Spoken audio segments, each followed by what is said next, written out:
आप कुर्सी पे विराजेंगे? कुर्सी कुर्सी आप जी, आप मोहन भागवत जी हैं, राष्ट्रीय स्वयंसेवक के अभी संघ प्रमुख हैं महाराज जी। इधर इधर लगा। एक आसन भी इस पे बिछा दो, एक आसन आप विराज।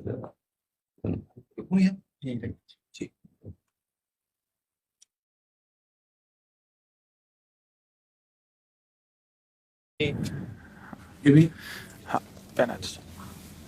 राधा राधा दे दे। इधर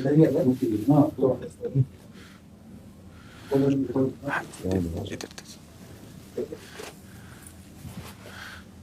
आप विराज। माला ऐसे रहने दीजिए, बैठ हम से अपनी शिव जी को प्रणाम विराज। और किसी को कुर्सी की आवश्यकता हो तो मंगा लें, अगर जमीन में बैठना है। बैठ जाए। जी महाराज जी, बस दर्शन करने थे। आपकी बात वीडियो पर सुनी तो लगा एक बार देख लेना चाहिए। चाह मिटी चिंता गई मिनुआ बेपरवाह, ऐसे लोग कम देखने को मिलते। देखो, अपने लोगों का जन्म जो भगवान ने दिया है ना, ये सिर्फ सेवा के लिए दिया है। व्यवहारिकी सेवा और आध्यात्म की सेवा, ये दोनों सेवाएं अति अनिवार्य है। केवल व्यवहारिकी सेवा ही होती रहे, हम अपने भारतवासियों को अगर हम परम सुखी करना चाहते हैं तो केवल वस्तु और व्यवस्था से नहीं कर सकते, उनका बौद्धिक स्तर सुधरना चाहिए। आज हमारे समाज का बौद्धिक स्तर गिरता चला जा रहा है, बहुत चिंता का विषय है। हम सुविधाएं दे देंगे, हम विविध प्रकार की भोग सामग्रियां दे देंगे, लेकिन उनके हृदय की जो मलिनता है, जो हिंसात्मक वृत्ति है, जो अपवित्र बुद्धि है, ये जब तक ठीक नहीं होगी तब तक हमारा देश धार्मिक देश है, हमारे यहां धर्म की प्रधानता है। तो इसी बात को बार बार हम सबसे निवेदन करते हैं कि ये जो हमारी नई पीढ़ी है, इसी से हमारे राष्ट्र की रक्षा करने वाले प्रकट होते हैं। जो विद्यार्थी जन है, उन्हीं में कोई एमएलए बनता है, उन्हीं में कोई सांसद बनता है, उन्हीं में कोई मुख्यमंत्री बनता है, उन्हीं में कोई राष्ट्रपति या प्रधानमंत्री उन्हीं में अपने लोग भी सब थे। अब हमारी शिक्षा केवल आधुनिकता का स्वरूप लेती जाए और व्यभिचार प्रवृत्ति, व्यसन प्रवृत्ति, हिंसा प्रवृत्ति, ये नई पीढ़ी में देखकर बहुत असंतोष हृदय में होता है।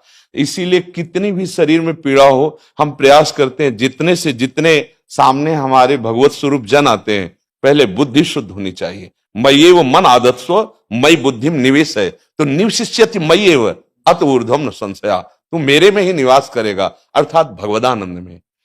अविनाशी जीव कभी भोग विलास में तृप्त हो ही नहीं सकता। हम अगर अपने राष्ट्र की विशेष सेवा, तो हमारे धर्म का परिचय, जैसे आप जन करते हैं, धर्म का हमारा क्या स्वरूप है, हमारे जीवन का लक्ष्य क्या है। हमें जितना राम जी प्रिय हैं, कृष्ण जी प्रिय हैं, उतने भारत देश हमारे लिए प्रिय है। जैसे राम भक्त, कृष्ण भक्त, वैसे हमारे भारत देश का हर जन जन हमारा आदरणीय और पूजनीय। पर अब जो मानसिकताएं बन रही हैं, वो हमारे धर्म और हमारे देश के लिए लाभदायक नहीं होंगी। व्यसन का इतना बढ़ता स्वरूप, व्यभिचार का इतना बढ़ता स्वरूप, हिंसा का इतना बढ़ता स्वरूप, ये बहुत ही विपत्तिजनक है। अगर ये बढ़ता रहा तो हम विविध प्रकार की सुख सुविधाएं देने पर भी अपने देशवासियों को सुखी नहीं कर पाएंगे, क्योंकि सुख का स्वरूप विचार से होता है। सुख और दुख की स्थिति सत्य नहीं है, आगमा पाइनो अनित्यास, लेकिन हमारा विचार, और विचार हमारा गंदा हो रहा है। बस हमारा उद्देश्य यही है कि हमारे देशवासियों का विचार शुद्ध होना चाहिए। अगर विचार शुद्ध है तो राष्ट्र प्रियता, जन सेवा, समाज सेवा, ये सब स्वाभाविक होने लगेगा। और विचार अशुद्ध है तो सुविधाएं बहुत हैं, उनका दुरुपयोग हो रहा है। तो बस आप सबसे बड़े बड़े जो उपदेष्टा जन हैं, जो बड़े बड़े धर्म की रक्षा के लिए भगवान ने जिनको भेजा है, उन सबसे यही प्रार्थना है कि सब व्यवस्था करते हुए हमारे देशवासियों की बुद्धि अध्यात्म को समझे। बिना अध्यात्म को समझे दुख सुख की समानता बिना किए परम सुख का अनुभव हो ही नहीं सकता।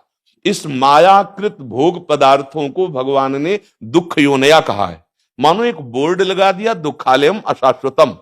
और हम सब यही चाहते हैं कि लौकिक भोगों को भोगने से ही हमारा राष्ट्र सुखी हो जाएगा या हम सुखी हो जाएंगे। नहीं, लौकिक भोगों को पूजन सामग्री बना करके और साध्य सच्चिदानंद प्रभु को रखा जाए तो आनंद की उमंगन हो जाएगी। बहुत सुंदर मानव जीवन का स्वरूप है, जिसे देव दुर्लभ कहा गया। दुर्लभो मानुषो देहो, लेकिन क्या दुर्लभता शब्द स्पर्श रूप रस गंध इन्हीं विषय के भोगने की या इन्हीं सुविधाओं के लिए दुर्लभ कहा गया?